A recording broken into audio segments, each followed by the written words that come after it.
What's up, listeners? Justin Egan with Craveworthy Brands. You know what time it is. It's time for another episode of Room for Seconds. This week, you'll hear Gregg Majewski, CEO, founder, and force behind the fastest growing restaurant platform company in America, tell more of his story. But this isn't just a story about his success. No, this is about inspiration on a whole nother level. In his fireside chat at the recent Prosper Forum, you'll see how Gregg may be the biggest go-getter of an entire generation. And it's not for his own fame or fortune. Nothing could be further from the truth. It's to lift his people higher than they ever dreamed possible. So, if paving the way for others to succeed is your thing, then you have to stop what you're doing and listen to this episode and subscribe to Room for Seconds for weekly inspiration with content like what you're about to hear. Thanks for listening. Enjoy the episode of Room for Seconds. It's an honor to be with Gregg today and have our Oceanside chat. I'm sure to be very insightful, innovative, and interesting. So with that, Gregg, why don't you give us your background, which is very impressive, to share with the group today. So first, let me start off. I am completely off script, so if I say a swear and I offend you, I'm apologizing now. It is not intentional. I was also told I have to dress up, and so if you know me, I usually wear a logo shirt everywhere. I decided I'm dressing up today, no logo. So I got my start in this industry almost immediately as a C-suite. At 21 years old, I became CFO of Jimmy John's. And I've been doing this now. This is my 27th year that I'm a C-suite in this industry. And everyone keeps talking about the next generation. And no offense to anyone younger than me, it's my generation right now, and I'm not going anywhere for a while. So I joined Jimmy when he had 24 restaurants. I became CEO when we had our 30th. From there, I built the company to 300 with Jimmy there every step of the way, and 700 sold by the time I left. In the meantime, after that, I have been the biggest franchisee in the Jimmy John system. I am a partner in over 600 restaurants today in different brands. And I decided for whatever reason that wasn't enough and I shouldn't retire, I decided that it was time to create Craveworthy Brands. Craveworthy started in 2023, January of 2023, with 0 restaurants, 0 sales, 0 employees except me. And in 18 months, Craveworthy now has 200 restaurants open, 500 restaurants under development, 200 million in system-wide sales in our first 18 months. Wow.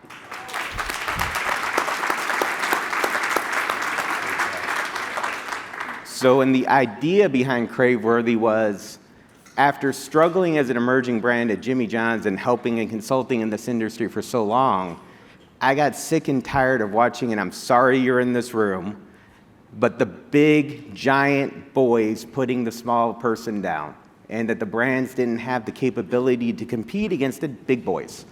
And everybody laughs at that when I say it, but the reason that was so important to me was you can't get the talent that you need, you can't compete in marketing with them, and you make mistakes over and over again that they've learned years ago how to not. So by the time you get everything perfected, they come in and they open up Wing Joint instead of Wingstop, and they're the next biggest player in the industry.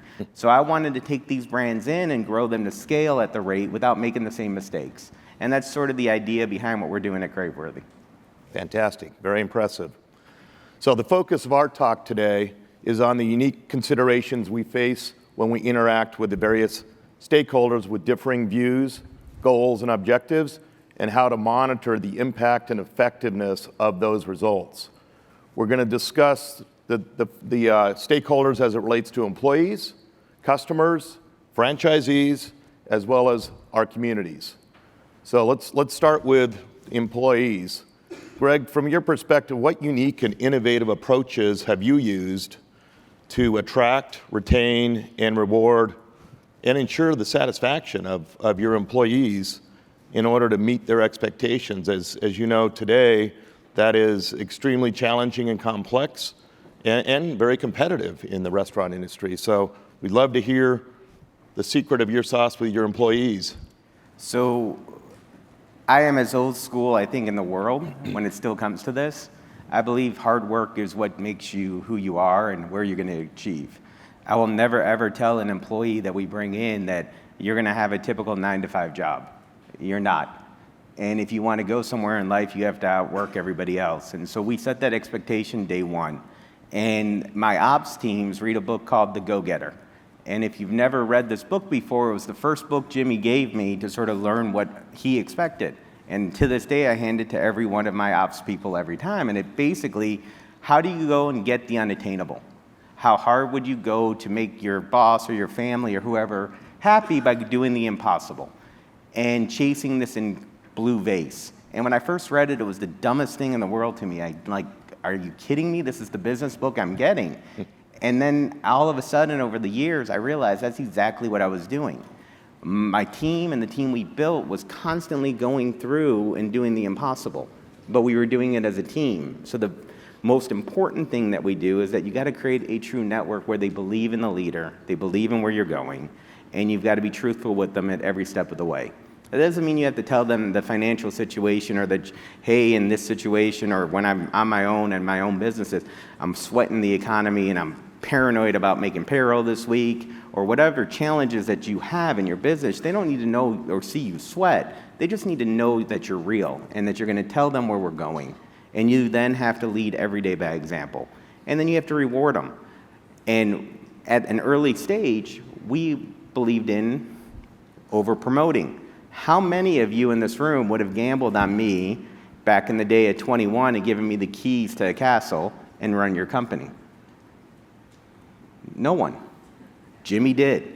Did it work out for him? I think he did pretty good. But, you know, he over-promoted me, overpaid me, and that's what I've done my entire career. I don't care if you're the oldest person in the room. I want the best talent. And if you over-promote the best talent and give them an opportunity to truly shine in this industry, they're going to work their butts off for you, and great things can happen. What kind of things do you reward your employees with in order to keep them and really drink the Kool-Aid and live what you've lived to be successful? So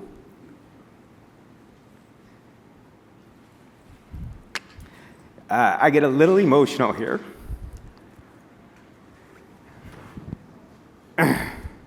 So the only thing I care about is making my employees millionaires. And over the years, I've created hundreds of them and will continue to do so. So as we did Craveworthy, I created a company that never had a store, never had anything, and put a value on it. And so the people that bought into it early and when I was talking about what we were going to do and the challenges we were going to face, I then gifted $1 million worth of equity, even though the company was probably worth zero, but $1 million worth of equity in Craveworthy to reward the people that took a gamble with me. And those are the things we've always done. Yeah. You know, and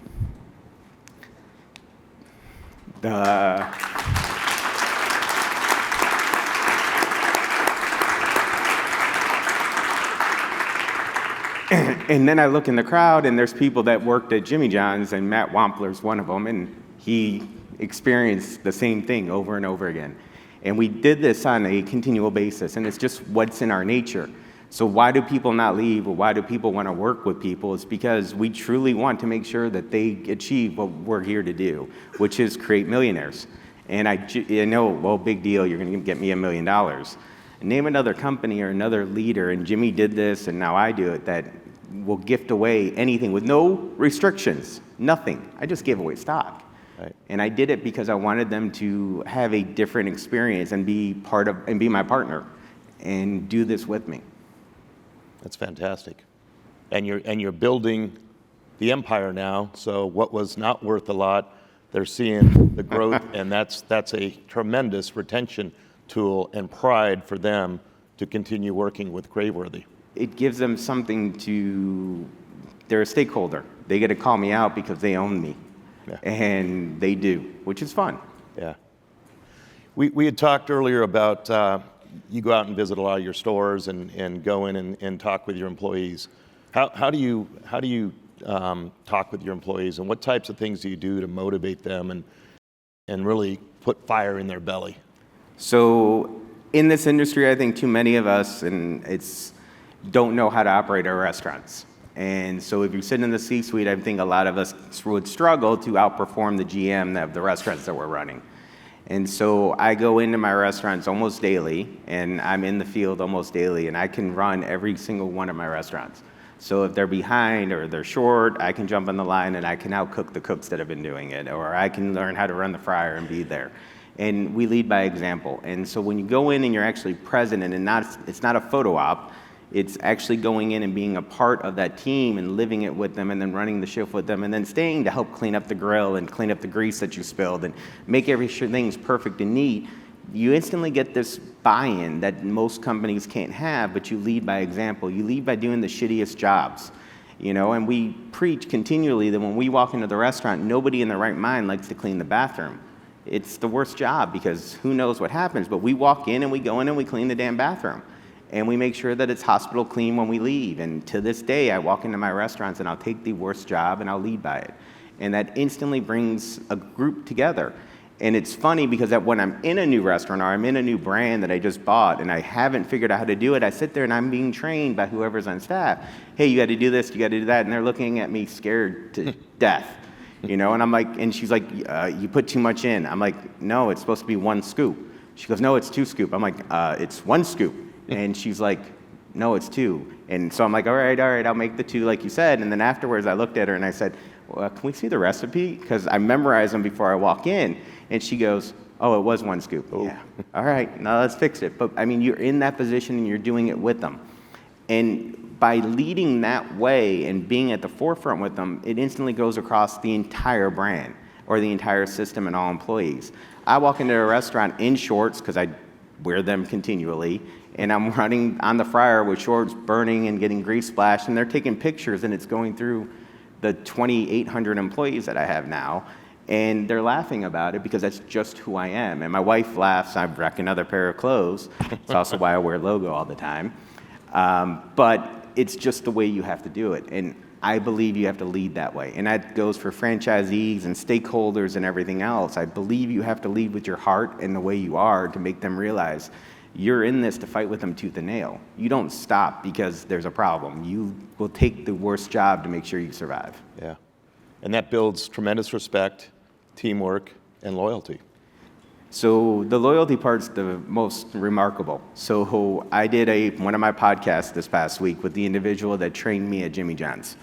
And we were joking about the fact that when I was being trained, Jimmy told him point blank, break the mother effer. I want to see what he has, break him. And so we walked into this restaurant, and this store, we worked nights. And so nights was 5 o'clock to 3 o'clock in the morning, you got out at 4 a.m.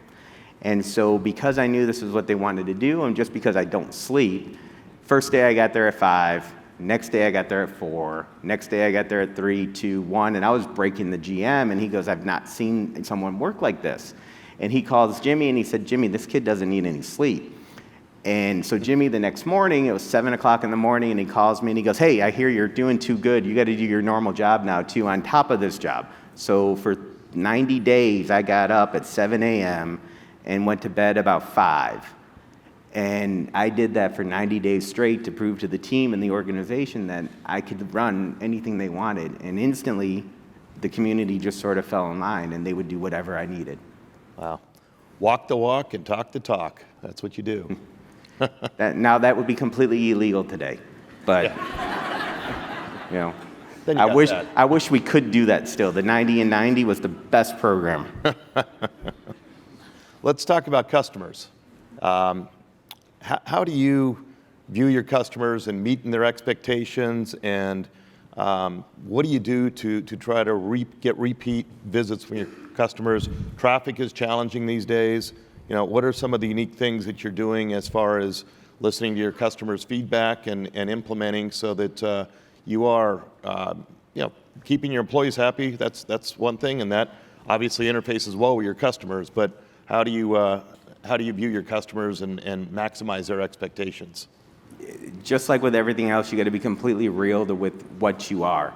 Don't act like you're fine dining when you're really serving a $4 hamburger that you're charging $9.99 for. You have to be real, and especially in today's world, you have to be a value base without suffering the fact or saying your value. So in fast casual, we're always a higher end product. So you've got to maintain that higher end product, but you still have to provide some sort of value or service expectation for your guests. And that's hard because we're all facing margins and pressures and labor and everything else, and we're worried about paying your bills. And anyone in this room that says they're not worried about their four-wall EBITDA is lying to you. You're lying. We all are. And so you've got to be truthful to what you are, but you got to find a way to make more money and better money with a new product. So you've got to be real with them. You've got to exceed their expectations every day. And you've got to be at a point in your life where when you goof up, you got to own it. You've got to go to them and actually say, I'm sorry. And you've got to take it the wheel and make sure they know that how important they are to you. And that doesn't mean you have to discount or do BOGOs or all these other crazy things. You just got to tell them you appreciate them somehow. And so we started a process, and we use Ovation to do this, but on a Friday and Saturday night, I answer my store's complaints. The GMs are supposed to, but because I'm around, I answer them faster than them. And I'll sign it, me and my name, and I apologize. And we're now going to the next step, that if we goof up and I'm in a market and that's something so bad, I'm going to fly to that store, I'm going to correct it, and I'm going to hand deliver the correct item to these guys to win them back and just show how important they are to us, that, hey, somebody in my position takes the time to make that a correct situation and a win. You can't afford to lose them. And you also have to be part of the community, and you got to be part of their family. People choose the restaurants where they are at home and that they're comfortable and that you do something extraordinary for their community. And that means get out in front of it. You can't afford digital, you can't afford advertising, and again, the big boys in the back all say they can, and they can. I can't afford digital and advertising, so I have to be grassroots. I have to be the community place. I got to be sponsoring Little League teams. I've got to be the one that does buyback nights at the school. I got to have the teacher on the grill where they're trying to cook, but we're really doing it so the kids come in and cheer and all that. Those are the things you have to do, and if you're part of the community, they will come. They really do, but it's hard work to build a business that way. It's a hell of a lot easier if I can go and spend $500 or $500,000 on an ad and get all the sales. It doesn't work that way anymore. So you mentioned earlier that you are in the stores every day. When you're in the stores, you're not only talking with your employees, but what are your interactions with your customers? I try to go where they don't know who I am, but I ask how it is, I ask what they see, I ask the issues that they have, and more importantly, I just want to know if they're happy and what we can do that's better. And 90% of the time, they give me a bullshit answer. Everything's great. And that 10%, they actually give you something that you can work on, or a praise that is actually worth something. And those are the things that you want to focus on. And if you hear something enough, even if it's little, I've been coming so long, but I swear something's changed. And I'm new to these brands that I'm buying, so I don't quite know what's changed, that you get to the bottom of the things that they miss. Mm-hmm. And so we took over a brand back on May 7th that took away free sweet tea and free ranch. They gave it away in this brand, and people were lining up. But as I read all the reviews over the last 2 years, everybody kept talking about this free sweet tea. I'm like, so I asked the managers, what was this program? And they're like, oh, we gave away free sweet tea. No one had to pay. It was free all the time. And then we gave free ranch pumps. And I'm like, well, we can't do the free ranch. That's way too expensive. I go, but let's put the free sweet tea back. Mm-hmm. And we did an ad campaign with it, and our sales went up 15%. Mm-hmm. And I'm like, for sweet tea? It makes no sense to me. But it's listening to them and actually knowing what you take away. Yeah. You know when you're pissed off your customers. Yeah. Common thread, listening to your employees, listening to your customers, and executing on what they've said. Yep. Let's talk a little bit about franchisees, and you're a combined franchise company-owned model. So perhaps you could talk about your thoughts as to why you think that's a real important business model and one that you ascribe to. So I think franchising is one of the greatest businesses in America. I think it's an opportunity for people to achieve the American dream. And that is why I love this side of it. You get people that come in, believe in what you're doing, give you money to open up your brand, and grow, and you take money from them every week because they have to pay you the royalty, that your responsibility is to make them millionaires, make sure they're so successful and you do everything for them. And so we've decided at Craveworthy and at Jimmy John's that we were always going to focus 100% of our attention on making sure the franchisees win. That means if I have to make less money, if I have to work harder, if I have to cut a cost on my side, I do it, and I pass those savings on to my franchisees so their bottom line increases. And I am a franchisor that, yes, top line is very, very important, but the bottom line for my franchisees and my operating partners is the most important thing that we focus on. And so we do everything and anything to make sure that bottom line continues to grow and their margin does not shrink. And if we're good at that, if we do that little bit of our job, magically they open up another restaurant and another restaurant and another restaurant and another restaurant. And magically at that point, then I start making more and more money. So I win by them winning. And, we joked at the beginning, but I want to create millionaires. When you buy into my franchise system, my job is to make sure that these individuals make millions and millions and millions of dollars hand over fist every time they can. And if I'm not doing that, then I'm doing something wrong. And they should go buy from somewhere else. But what we know in our stake, and that what we tell them when they come to our discovery days, there is not a person in the world or a group in the world that will work harder for you. And that if you take the opportunity to give us your investment, we will do everything you possibly can to make sure you win day in and day out.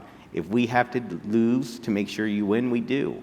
If I have to cut my royalty because the economy sucks, I cut my royalty and I find a way to make the bills because my franchisees have to keep their doors open. Mm-hmm. So you monitor, as a franchisor, you're getting a royalty off of revenues. You monitor the operations of your franchisee, and you can compare that with your company-operated stores to be able to ensure that they're doing the right things in order to maximize their cash flow and becoming millionaires. So I don't think of my franchisees as franchisees. I think of them as partners. Yeah. And we go into our partner restaurants, and we sit there and we spend a full day with them. And I know I can see Matt sitting there and he's smirking because this is what we did forever. And we go in and we work in their restaurant for a full day. We don't come in and just give a scorecard. We don't come in and just be a cop. We come in and actually be your partner, where we sit there and we talk about, hey, are you doing the guerrilla marketing? Are you sampling? Are you cleaning your restaurant? Oh, your bathrooms aren't perfect today. I'm going to take care of those for you today. Oh, you don't have a broom and your broom's beat up. Let's go to the store and I'll buy you a broom. We make sure our franchisees have the tools in their hands so they can do a better job of what they need to do, which is run their restaurant. At the end of that day, the whole day we spend, and it's not a normal day, it's my day, so it's 8 to 10 hours that we spend with these people. We then give them a score, but the score we sit down with, and for an hour we go through how you can improve your business again, and we give them a plan when we leave on how to make your life better and how to get to the next level. We're in their restaurants every 4 to 6 weeks. That's how much I believe that I have to be present for my franchisees to be successful. Yeah. And we see the results from it. Yeah. And if you remember walking into Jimmy John's back in the day, and it's still really, really good, but not as good.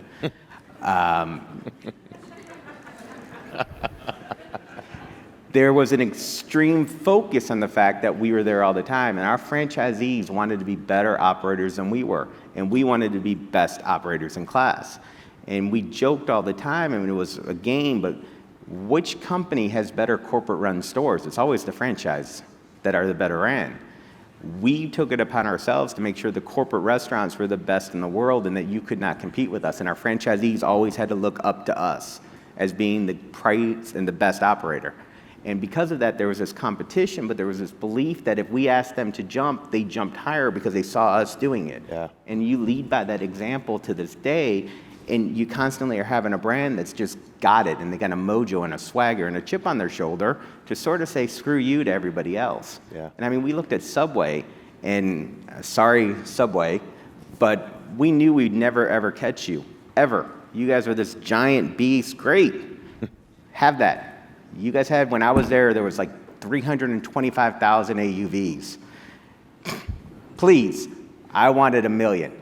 So Jimmy and I set up a path to make sure our franchisees won, that we set a goal that if you grew your sales $100,000, we would forgive the royalty for the first 100,000 next year.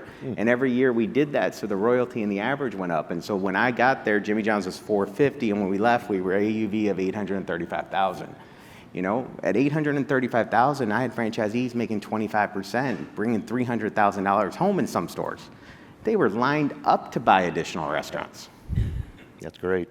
Well, we're running a bit on time here, so why don't last question, which is one that is kind of a trademark for interviews that I do, and that's what keeps you up at night, and what is your most proud accomplishment, either at Craveworthy Brands or over your career?